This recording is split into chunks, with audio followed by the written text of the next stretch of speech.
It is Thursday, January 29th, 2026. And if you have been paying attention to the headlines, you know the world feels, well, let's just call it volatile. Yeah. And honestly, volatile might be doing a lot of heavy lifting there. Volatile is putting it politely. I think chaotic is probably a better word. Exactly. Geopolitics is messy right now. Yeah. But while most of us are doom scrolling, wondering what happens next in the Pacific or Eastern Europe, there is a very specific sector of the economy that is looking at this volatility and seeing something very different. They're not seeing chaos. No, they are seeing a mandate. And today we are doing a deep dive into one company that has quietly, methodically positioned itself as the architect of the entire U.S. strategic deterrent. It's the concept of peace through strength, but not just as a political slogan. We are looking at it as a business model, a balance sheet built on the idea that the best way to prevent a war is to be so overwhelmingly prepared for one that nobody dares to start it. The company is Northrop Grumman, ticker symbol NOC. And before we even get into the nuts and bolts of their Q4 2025 earnings, which we just got and are fascinating, I want to hit you with one number. Just one. I have a feeling I know which one you're going for. $95.7 billion. There it is. That's the backlog. That is the record backlog they closed 2025 with. Just shy of $100 billion in future work. Yeah. That is staggering. It really is. To be clear for everyone listening, that isn't just, we hope we get this work, or we have some leads. No, this isn't a sales pipeline. That is contracted, funded backlog. It is, and to put that in perspective, that figure essentially locks in revenue streams, not just for quarters, but for decades. I mean, we're talking about a company that has moved beyond just fulfilling orders to becoming the backbone of national security. Right. When you have a backlog that size, you aren't just a vendor anymore, you're an institution. So today's mission is to unpack this beast. We're going to look at their earnings, sure, but we're really asking a bigger question. Is Northrop Grumman just a defense contractor, or have they transformed into something else? Because when I look at the B-21 Raider, or this new Golden Dome missile defense architecture everyone is whispering about, it feels like they're moving from just bending metal to integrating the entire digital nervous system of the Pentagon. That is the perfect way to frame it. The shift from metal bending to digital integration is the story here. It's the whole ballgame. And it's different from their competitors. Completely different. Unlike their competitors, think Lockheed Martin with the F-35 or Boeing with their well-publicized commercial struggles, Northrop has cornered the market on the high-barrier domains. High barrier meaning the stuff that is really, really hard to do. The hardest. The stuff you can't just spin up a startup to compete with. We're talking the nuclear triad, both the bombers and the ICBMs. We're talking high-end space assets. And we're talking about the architecture for defending the homeland. So this is a massive bet they're making. A massive bet. They are absorbing billions in costs right now in 2025 and 2026 to lock in 40 years of revenue later. Okay, let's unpack this. Because that absorbing billions part sounds risky. It sounds painful. It is risky. It's a high-stakes poker game with the Pentagon. There's no guarantee of a smooth ride. But the payoff could be generational. So let's start at the foundation. Segment 1. The Fortress Business Model, or as some analysts are calling it, the Moat. Right. If you want to understand Northrop Grumman in 2026, you have to look at the 4 pillars of their business. This isn't just one big blob of defense spending. It's 4 distinct engines, and they all run a little differently. Break them down for us. What does this company actually do to generate nearly $42 billion in sales last year? Okay, so Pillar 1 is aeronautic systems. This is the glamour shot. This is the big planes. It brought in $13 billion in 2025, so it's the biggest segment. This is where the B-21 Raider lives. This is the Raider's home, yes. But it's not just the bomber. It's also where they make the fuselage for the F-35. Wait, so even when Lockheed sells an F-35, Northrop gets a cut? Exactly. They manufacture the entire center fuselage. It's one of the most complex parts of that aircraft. So they are embedded in their competitor's flagship product. That's a nice hedge to have. It's a brilliant hedge. They benefit from the biggest fighter program in the world without having to manage the whole thing. Okay, so planes and stealth. What's pillar number 2? Pillar 2 is mission systems. Think of this as the brains. This brought in $12.5 billion, so it's right up there with aeronautic. The brains. So we're talking software, electronics. All of it. Yeah. Radars, cyber warfare, electronic warfare systems, and crucially, microelectronics. We will come back to that because their chip capability is a hidden gem that almost nobody talks about outside of the industry. It's a huge differentiator. Okay, a hidden gem. I like that. What's 3? Pillar 3 is space systems. That's $10.8 billion. This is satellites, launch boosters, missile warning systems, basically the stuff powering the new space race, both for military and intelligence customers. And this has been a huge growth area, right? Huge. The focus on space as a warfighting domain has been a massive tailwind for this part of the business. Okay, and the final pillar. And finally, defense systems, which is about $8 billion. This is where you find missiles, munitions, battle management software, and the sustainment and training for existing weapons systems. So they really have their hands in everything. Air, space, cyber, and the things that go boom. They're diversified across every critical domain. But you mentioned something earlier about a nuclear monopoly. That sounds aggressive. It does. Let's dig into that, because it seems to be at the core of this whole fortress strategy. It is critical context. Northrop Grumman is the only company modernizing 2 legs of the U.S. nuclear triad simultaneously. No one else is doing that. Explain the triad briefly for those who aren't defense nerds. Just a quick refresher. Sure. The U.S. nuclear deterrent rests on 3 legs, so an adversary can't take them all out in a surprise attack. You have air, ground, and sea. Bombers, missiles, submarines. Exactly. Air is the bombers. Ground is the intercontinental ballistic missiles, or ICBMs, in silos. And sea is the ballistic missiles submarines. Northrop is building the new bomber, the B-21. That's the air leg. And they are building the new ground missile, the Sentinel. That's the ground leg. And nobody else is doing that. Not Boeing, not Lockheed. No one. And here is where it gets really interesting regarding that moat. The barriers to entry for the Sentinel program, that's the one replacing 450 ICBM silos across the Midwest, were so insanely high that Boeing, the only other real competitor, literally dropped out of the bidding. I just walked away from a multi-hundred-billion-dollar program. They looked at the infrastructure hurdles and said, no thanks. We aren't just talking about building a rocket. That's the easy part, relatively speaking. We were talking about modernizing silos that have been sitting in North Dakota and Montana since the Cold War. I can't even imagine the logistics. It's a nightmare. You're dealing with land rights with thousands of farmers, environmental impact studies, pouring specialized reinforced concrete in the middle of nowhere during a blizzard. Boeing ran the numbers and said, we can't make the math work on a fixed price bid, so Northrop was the sole bidder. That is the definition of a monopoly. Effectively, yes. It's a monopoly on the end-of-the-world insurance policy, and that leads to a unique customer concentration profile that you have to understand. In 2025, 84% of Northrop's sales came from the U.S. government. 84%. That is massive exposure to one client. It is, but it's the most reliable client in the world. So when you buy NOC stock, you aren't buying a commercial play. You aren't betting on airline travel demand like you would be if you bought Boeing or GE. Right. You are placing a direct bet on U.S. geopolitical strategy and that proposed $1.5 trillion defense budget. You're betting on the persistence of global threats. Which brings us right to the present moment, January 2026. Because the biggest piece of that geopolitical strategy and the biggest piece of Northrop's future is the B-21 Raider. This is segment 2, the strategic inflection point. The Raider. It's been shrouded in secrecy for a decade, floating around in the black budget. But now, it's real. It's on the runway. People are seeing it fly. It is. We have updates that it's transitioning from development to low-rate initial production, or LRIP. We know there are at least 2 aircraft currently flying in test out at Edwards Air Force Base. And the reports from those tests are remarkable. That's what I wanted to ask about. What stood out to me from the Q4 earnings call was something CEO Kathy Warden said about digital twins. Yes, this is a huge deal for the industry. This isn't just marketing fluff. Convince me. Because digital twin sounds like marketing buzzword bingo. It sounds like something you'd hear at a tech conference, not about a stealth bomber. Okay, think about how planes used to be built. Historically, when you build a new stealth bomber, the first few physical planes don't match the blueprints perfectly. Physics is messy. Right. Materials expand and contract differently than you expect. Things don't fit.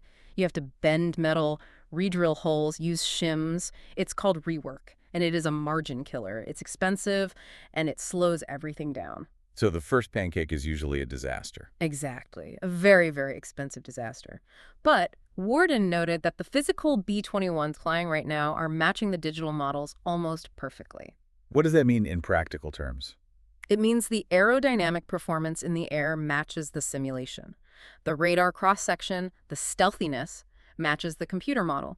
It validates their digital-first manufacturing strategy. So they basically built the plane thousands of times in a computer. Flew it for millions of hours in a simulation, worked out all the kinks digitally, and when they finally bent the first piece of metal in the real world, it behaved exactly as predicted. So less rework, faster testing, lower costs down the line. That's the idea. It's supposed to kill the cost overruns that have plagued programs like the F-35 and the F-22.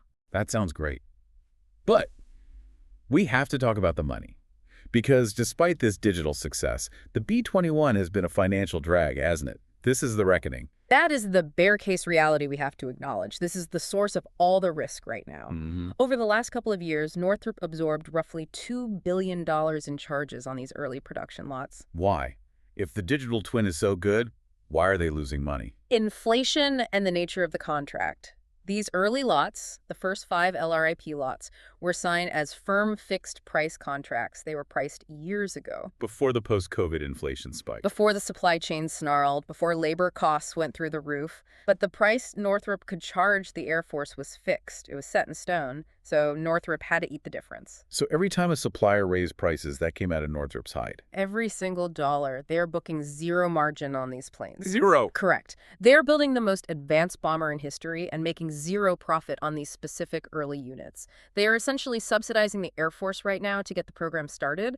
But, and here's the twist, the part that's hard to wrap your head around, they want to speed up. This is the big news from the Q4 call. This is the strategic inflection point.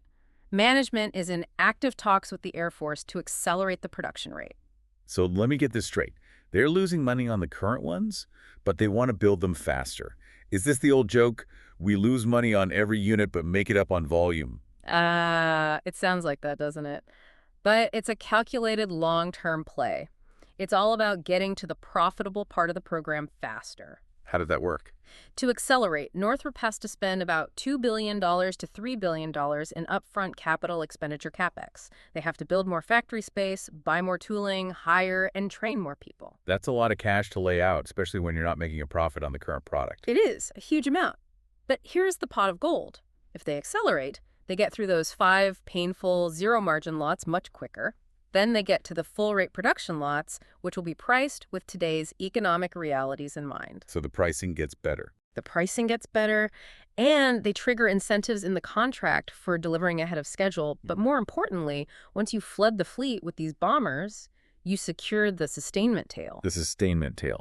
Break that down for me. What does that actually mean? Think of it like the razor and blade model, or a video game console. The bomber is the razor. The sustainment is the blades. Okay. Maintaining a stealth bomber is not like changing the oil in a Camry. It requires proprietary coatings that have to be reapplied, specialized parts that only Northrop can make, constant software updates to counter new threats. That revenue lasts for 40 years. And only Northrop can do it. Only Northrop. Competitors can't touch it because the data rights, the intellectual property, are proprietary, so they are paying billions now to lock in a 40-year monopoly on service and upgrades. They're buying the future revenue stream. Exactly. And currently, the program of record is for 100 aircraft. But if you listen to the Senate and the Air Force chatter in early 2026, everyone is hinting that 100 isn't enough. They're talking 150, maybe more. The threat environment demands more. The tyranny of distance in the Pacific. They need more range, more payload, more stealth. So the upside is massive if they can survive the cash burn now. If they can execute. It requires perfect execution. Any hiccup is punished severely. Let's pivot from the offense, the bomber, to the defense. Because there's a phrase that keeps popping up in the transcripts and the news. Golden Dome. Ah, yes. The Golden Dome. This was a big talking point for the Trump administration, a multi-layer missile defense shield for the U.S. homeland. I remember back in August of last year, there was this anecdote about a don't say Golden Dome rule at a conference in Huntsville. Right. Industry folks were hesitant to use the political branding. It felt too partisan or too Star Wars. It sounded like a political slogan, not an engineering program. But now it's out in the open. Kathy Warden was talking about it explicitly on the call. So what is it? And what is Northrop's role? Because when I think missile defense, I usually think of interceptors, the bullets that hit the bullets. And Northrop does that too, but their most critical role in the Golden Dome is the brain. They are building the central nervous system for all of U.S. missile defense. The brain. It's called IBCS, Integrated Battle Command System. Okay, let's unpack IBCS. Why is it the brain? What does that mean? So in the old days, our air and missile defense was stovepiped. If you bought a Patriot missile radar, it only talked to the Patriot missile launcher. It was a walled garden. Okay. If you had a different radar down the road, say from the Navy, it couldn't talk to the Patriot. It was inefficient. You could have a perfect view of a threat from one sensor, but the right shooter couldn't see it. So you had blind spots in the network. Massive blind spots. IBCS breaks those walls. It connects any sensor to any shooter. It's a universal translator for missile defense. So a space satellite could see a missile and tell a ground launcher from a totally different program to fire. Exactly. Or an F-35 could see it. Or a ship at sea. It creates a single, unified network. It democratizes the data on the battlefield, so the best positioned shooter can take the shot, regardless of who made the radar that saw the threat. That sounds like a game changer. It is. And financially, this is beautiful for Northrop. It's software defined. That means it has high margins, like a tech company. And once a country or the U.S. adopts IBCS, the switching costs are incredibly high. Why is that? You aren't just replacing a missile. You'd have to rip out the entire operating system of your air defense network. It would be like trying to switch from iOS to Android, but for an entire nation's military. That's a sticky product, and the performance has been good. Incredible. They're 32 for 32 in successful flight tests. It works. It's proving that software is just as important, if not more important, than the missile itself. That's impressive. But the Golden Dome isn't just software. It needs eyes in the sky to see these threats in the first place. Correct. The space layer. This is where Northrop's pivot to mass production in space really shows. It's a huge part of their story. What do you mean by mass production? In Q4, they won an award for 18 Tranche 3 tracking layer satellites for the SDA, the Space Development Agency. Tranche 3. That implies there were tranches 1 and 2. There were, and Northrop is a major player in all of them. They have a backlog of 150 satellites for the SDA now. 150 satellites. I feel like 10 years ago, building one satellite was a 5-year science project that cost $1 billion. That's exactly the shift. We've moved from exquisite one-off science projects, think James Webb Telescope, which Northrop also built, to proliferated low Earth orbit constellations. So lots of smaller, cheaper satellites instead of one big, expensive one. Precisely. Mass manufacturing satellites. Northrop is churning these out. They have adapted their factories to build satellites almost like cars on an assembly line. It's a completely different mindset. And what are these satellites doing? Tracking hypersonic missiles. Yeah. The old satellites, the big ones in high orbit, they looked for the heat flare of a ballistic launch, those big hot launches from ICBMs. Right. But hypersonic missiles are different. They get launched up and then they glide and maneuver in the atmosphere. They are dimmer, harder to see. You need these low-orbit satellites flying in a big constellation to track them continuously so you can calculate a firing solution. Which brings us to the shooter part of the Golden Dome. The interceptors. The GPI, Glide Phase Interceptor. This is the sci-fi stuff. This is hitting a bullet with a bullet, but the bullet is moving at 5 times the speed of sound and weaving. It is. It's an incredible technical challenge. The GPI is designed to hit a hypersonic missile while it's in its glide phase, cruising through the upper atmosphere at Mach 5+. And Northrop is in the lead on that. They're one of the prime contractors working in collaboration with Japan on this as well. So if you look at the entire Golden Dome architecture, Northrop is the eyes in the sky with the satellites. the brain on the ground with IBCS. And one of the key bullets with the GPI. They are positioning themselves as the central integrator of this entire shield, not just a hardware supplier. They want to own the architecture. And if you own the architecture, you own the upgrade path for the next 50 years. That's a powerful place to be. But let's come back down to earth, literally. Segment 4, the industrial grind. We talked about the shiny new bomber, but we have to talk about the Sentinel ICBM. This is the replacement for the Minuteman III. The Minuteman III has been in service since 1970. It is ancient. Some parts of its command and control system literally use 8-inch floppy disks. That's terrifying. It needs to be replaced. It's a national security imperative. But the Sentinel program has been difficult. That's putting mildly. There was a Nunn-McCurdy breach, which is a big deal in the Pentagon world. Right. A Nunn-McCurdy breach is a statutory threshold. It's a law that gets triggered when a program's cost balloons over a certain percentage, in this case, 80% over the original estimate. Usually that gets a program canceled. The Pentagon has to stop and recertify to Congress that the program is essential. Why did it balloon so much? Was the missile technology too hard? Surprisingly, no. It was the construction complexity. It was the boring stuff. The civil engineering. It turns out modernizing 450 hardened concrete silos spread across thousands of miles of private land in the Great Plains, digging up and replacing thousands of miles of fiber optic cables, and dealing with environmental regulations is really, really expensive and complicated. The same problem that made Boeing walk away. Exactly. It wasn't the rocket science that failed. It was the civil engineering and real estate. But they didn't cancel it. No, how could they? The Pentagon reviewed it and said, we have no choice. The Minuteman is dying. We need a replacement. Sentinel is too big to fail. And financially, for Northrop, what did that breach mean for them? It's actually stabilizing now.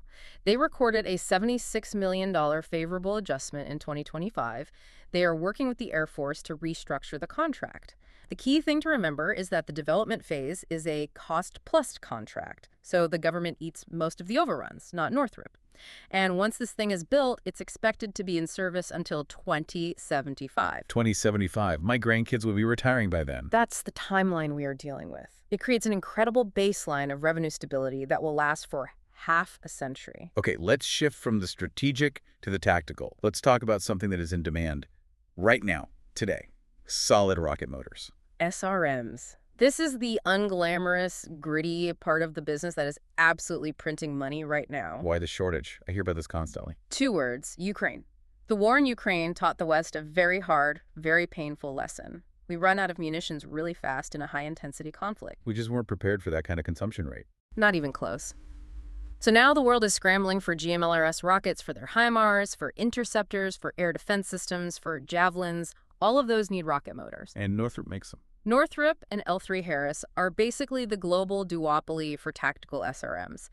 If you're a country and you need a rocket motor for a GMLRS or a missile defense interceptor, you likely have to call Northrop. So what are they doing about this demand? They're in the middle of a massive capacity expansion. Northrop doubled their tactical solid rocket motor capacity since 2021. Doubled in just a few years. And they are targeting a tripling of capacity by 2027. They are expanding factories in West Virginia and Maryland, pouring concrete, buying new machinery. This is the capacity pivot. It seems like they are betting that the demand for munitions isn't going away anytime soon. It's a safe bet. Even if all the wars stop today, which they won't, the stockpiles are empty. It will take a decade to refill the magazines of NATO. That leads nicely into segment 5, innovation velocity. Because the knock on these big primes, Northrop, Lockheed, Boeing, is that they are dinosaurs. They are slow, they are bloated, and you have these new kids on the block, like Anduril, running circles around them with software and speed. That is the narrative. The primes are too slow, that they can't innovate at the speed of Silicon Valley. But Northrop is fighting back hard against that image. And how are they doing that? Tell me about Project Talon. Project Talon, or the YFQ-48A. This is an autonomous wingman drone, the kind of drone that flies alongside an F-35 or B-21 to carry extra missiles or act as a sensor or take the dangerous risks. The whole collaborative combat aircraft idea? Exactly. And the reason Talon is significant isn't just what it does, but how fast they did it. What was the timeline? They designed and built it in under 24 months, from a clean sheet of paper to a flying prototype. For a defense prime, that is light speed. Usually that takes a decade and 3 congressional investigations. It is. They are trying to prove they can move at the speed of relevance. They don't want to lose the autonomous systems market to the agile startups. They are using digital engineering, those digital twins again, to cut the timeline in half. So they are learning new tricks. But there is another piece of tech they own that really surprised me. You hinted at it earlier, microelectronics. This is one of my favorite details about Northrop. It's a core part of their moat. They operate 2 domestic semiconductor foundries. Wait, like chip factories in the U.S.? I thought we outsourced all of that to Asia decades ago. We outsource the commercial, high-volume stuff, the chips for your phone and your computer. But Northrop kept their specialized foundries. They aren't making chips for iPhones. They are making gallium nitride chips, specialized high-frequency, high-power chips for radars and satellites, things that can survive the harsh environment of space. Why does that matter so much? Supply chain security. In a world where everyone is terrified of a blockade of Taiwan, which would choke off the global chip supply overnight, Northrop produces the chips for 90% of U.S. national security satellites in-house. 90%. 90%. They don't have to wait for a shipment from Asia. They don't have to worry about a competitor getting their hands on their designs. They make them. That is a massive strategic advantage, and it boosts their margins because they aren't paying a middleman. It allows them to control their own destiny in a way that other primes can't. It's the ultimate form of vertical integration. It sounds like they have built a fortress around their supply chain. That is the goal. Okay, we've covered the products, we've covered the strategy, the moats, the innovation. Let's look at the scorecard. Segment 6, financial health check. How did they actually do in 2025? Did the strategy translate into numbers? The numbers were solid. Very solid. 2025 sales came in at $41.95 billion. That's up 2% year over year. Steady growth. And Q4 specifically, how did they finish the year? Strong finish. Sales were up 10% in the quarter. EPS earnings per share was $7.23, which beat analyst expectations by 27 cents. The full year EPS was $29.08. So they beat the street. That's always good to see. They did.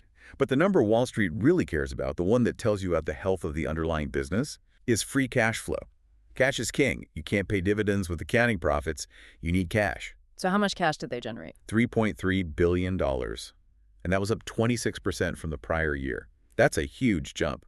That shows the operational engine is humming and converting those sales into actual cash. That is a lot of liquidity. So what does 2026 look like? What is the guidance they gave investors? They're projecting sales of $43.5 to $44 billion. That's mid-single-digit growth, so an acceleration from 2025. Margins holding steady in the low to mid 11% range. And for free cash flow, they're guiding to a range of $3.1 to $3.5 billion. So basically continuing that strong cash generation. Yeah. Exactly. Solid, steady, predictable growth. But there is a tension here, isn't there? Between giving that cash to shareholders and spending it on all these factories we talked about. That is the capital allocation tension. It's the core debate for any industrial company right now. Shareholders love buybacks, they love dividends, they want that cash returned to them. Of course. But the Pentagon wants factories. The Pentagon wants that tripled rocket motor capacity. They want the B-21 production line accelerated. They want investment in the industrial base. But what is Northrop doing? Who are they listening to? They're trying to walk a tightrope. They are increasing CapEx to about $1.65 billion in 2026. That's around 4% of sales, which is high for this sector. Yeah. They're telling shareholders we have to build the factory of the future now to reap the rewards later. So they're prioritizing the investment. They are. They're threading the needle between rewarding the owner and satisfying the customer, but they are still paying a dividend. That's a key point for income investors. Oh, yes. 22 consecutive years of dividend increases. They are on their way to becoming a dividend aristocrat. They aren't abandoning the shareholder, but they are prioritizing the industrial base build-out. It sounds like a grown-up strategy. Eat your vegetables now, get strong later. Exactly. It's disciplined, it's long-term thinking. But it can't all be perfect. No company is. Segment 7. Critical risks. We have to look at the bear case. What could go wrong? What keeps Kathy Warden awake at night? 2 words, fixed price. We talked about this with the B-21. It's the lingering threat. It hangs over everything. If inflation spikes again, or if they hit a major unexpected snag in the B-21 production line, those remaining fixed price contracts bite immediately. There is no cushion. It's a direct hit to the bottom line. Every dollar of extra cost comes straight out of the profit. So if their cost estimates change for the worse, the stock takes a hit. Instantly. It makes the stock very sensitive to macroeconomic conditions. What about the competition? I know we said they have monopolies in the nuclear world, but there's one big fight left, isn't there? The binary event, the FAXX. This is the Navy's next generation fighter, the replacement for the FA-18 Super Hornet. Correct. And after all the consolidation and dropouts, it's basically down to Northrop Grumman versus Boeing. A head-to-head battle. And the stakes? Huge. For Northrop, a win would be transformative. It would lock in naval aviation dominance to go along with their Air Force dominance on the bomber side. It diversifies their aeronautics portfolio beautifully. And if they lose? Then their aeronautics division is dangerously reliant on just one customer, the Air Force bomber program. It makes them more fragile.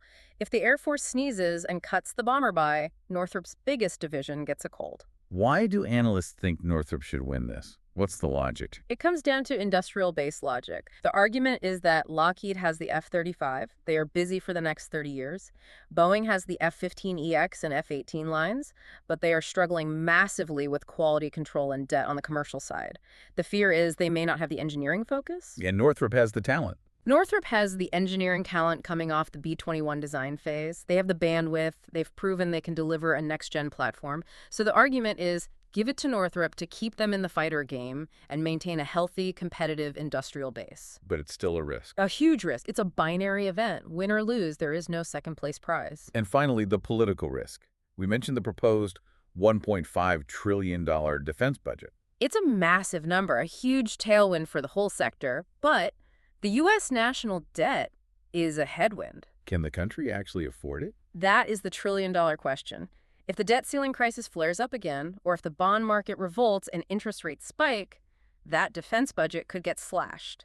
Defense is discretionary spending, after all. And there's another political risk I've seen mentioned. The executive orders. Exactly.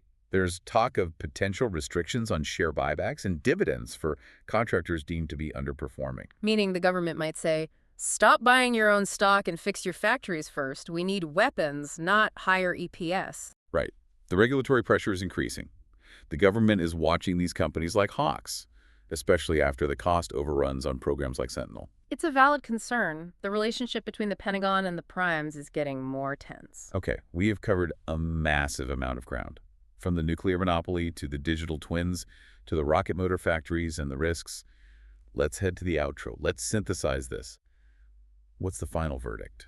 If I had to boil it all down, I'd say Northrop Grumman in 2026 is a study in risk-defined, portfolio protected. How so? Explain that.